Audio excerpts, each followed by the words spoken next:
Hello guys, hello Taurus, welcome dito sa ating channel, Kapalaran 888, welcome.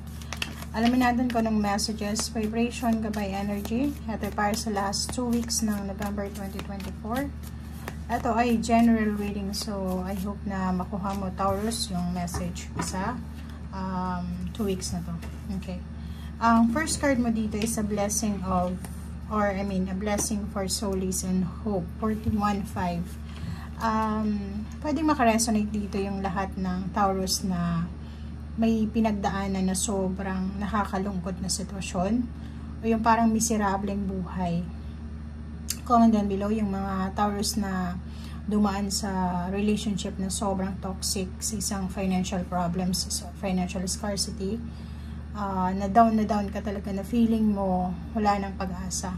So sa last 2 weeks ng November, yung blessings na matatanggap mo dito is kapayapaan, kapahingahan, and then pag-asa. So, makakamit mo yung, or parang makikita mo yung liwanag tungo doon sa kaliwanagan ng problema mo or yung sa solusyon ng problema mo. So, nakikita ko sa'yo dito na yung mga number 4 and 1 is 5. So, yung worries, yung regrets, yung fear, yung pag-aalala mo ay maiibisan siya, okay, sa last 2 weeks ng November, and magiging maayos yung takbo ng emotion mo bago pumasok yung December, okay, lalo dun sa mga sa mga namatayan, sa nawala ng trabaho, nawala ng pera, nawala ng relationship, or sa mga nadihado, natalo, parang ganun, okay.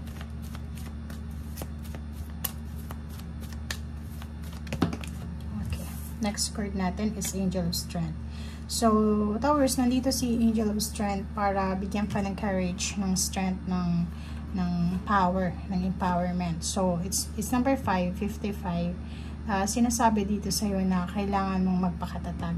Okay? Everything happens for a reason. Lahat ng nangyayari sa'yo or nangyayari sa ngayon ay may rason.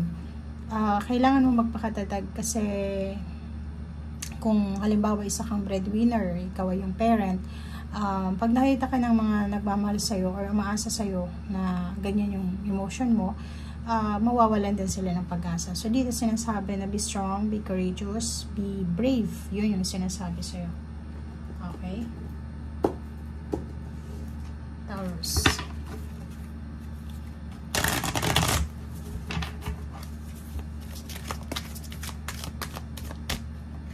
Okay, shadow. And recognition and awards, rewards. Taurus, nakikita ko sa'yo dito na parang meron sa inyo na may kakayahan kayo para ma-achieve yung goals nyo sa buhay, yung dreams nyo, yung aspiration nyo. Ang problema lang dito is medyo mahihain ka. Or parang ang dami mong what if. Kasi kung makikita mo dito sa recognition, awards and rewards, sinasabi na you deserve this blessing, diba? Kaso lang, meron kang mga parang iniisip na negative, yung parang nawawalan ka ng pag-asa. Example, malapit ka ng graduate, kang isa kang estudyante, tapos bigla kang sumuko kasi nawalan ka ng pag-asa. Yung iba naman, malapit ang ma-promote, malapit nang magtagumpay sila, tapos biglang nawala yung motivation nila, parang ganun. So, pakicomment nga sa comment section kasi ang recognition reward na yan is deserve mo yan eh, kasi magaling ka. But ang problema lang dito is medyo natatalo yung emotion mo ng parang mas gusto yung pumasok lang sa mag-stay lang sa comfort zone nyo, yung komportable kayo, and yung willingness na ipaglaban yung inyong karapatan, yung inyong pangarap, parang yun yung kulang sa ngayon. Okay? So, comment down below. Okay, Ace of Wands. So, sinasabi sir dito na ang kailangan mo sa last 2 weeks ng November bago pumasok yung December is yung confidence. Yung Ace of Wands, sinasabi na posibleng may isang tao or maraming tao sa paligid mo na i-boost yung confidence mo. Kasi siguro pinanghihinaan ka na eh. Parang, like for example, isa kang new graduate, diba? Fresh graduate ka. Tapos, naghanap ka ng trabaho, nakakuha ka ng trabaho na hindi naman yun yung tinapos mo. Maghihina yung loob mo eh, kasi parang feeling mo, hanggang doon ka na lang. Hindi mo alam, may mas magandang opportunity sa labas ng comfort zone mo na yan. So, lumabas ka, alamin mo kung ano yung mga available na oportunidad or posibilidad sa paligid mo. Kasi, kung makikita mo dito, isa lang yung focus mo diba? So, make sure na huwag tayong mag-settle sa isang bagay, sa isang sitwasyon, sa isang relationship na alam natin may mas deserve pa tayo, okay? Hindi sa pagiging sobrang confident, pero yun nga yung sinasabi sa'yo dito, yun yung kulang sa'yo yun yung kulang yung confidence level mo, okay? And the Hermit card, yung 10 of Cups, sinasabi na walang masyadong problema ka sa relationship sa ngayon kasi sobrang tahimik.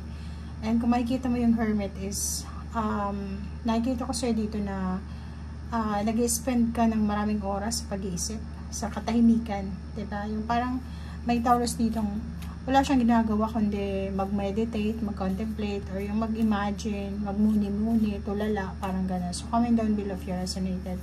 Makikita ko siya dito, may pinaplano kang isang okasyon, family occasion, or pwedeng family, level up ng family, or level up ng relationship.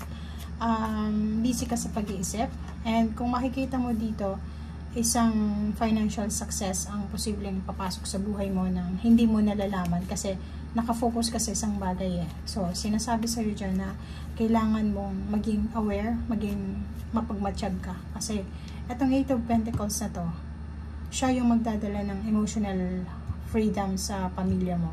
Kaso lang, hindi mo masyadong nabibigyan ng pansin kasi nakafocus ka either sa relationship or nakafocus ka sa ginagawa mo or trabaho.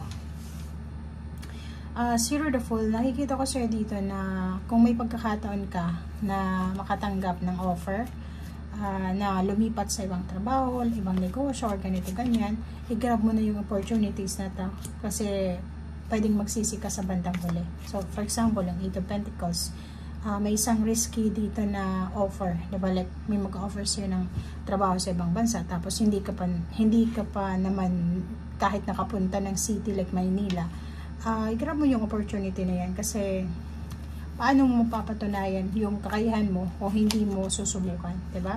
Tingnan mo.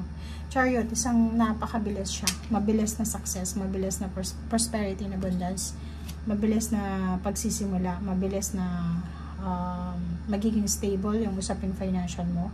So, nakikita ko siya dito, grab the opportunity. Kasi itong opportunity na to, siya yung magdadala sa'yo ng buong kaligayahan, celebration, and then siya yung parang nakakapagod siya. Ang trabaho ito na pwedeng ino-offer sa'yo or papasukin mo is nakakapagod, but sinasabi ng mga sa'yo dito na worth it ito.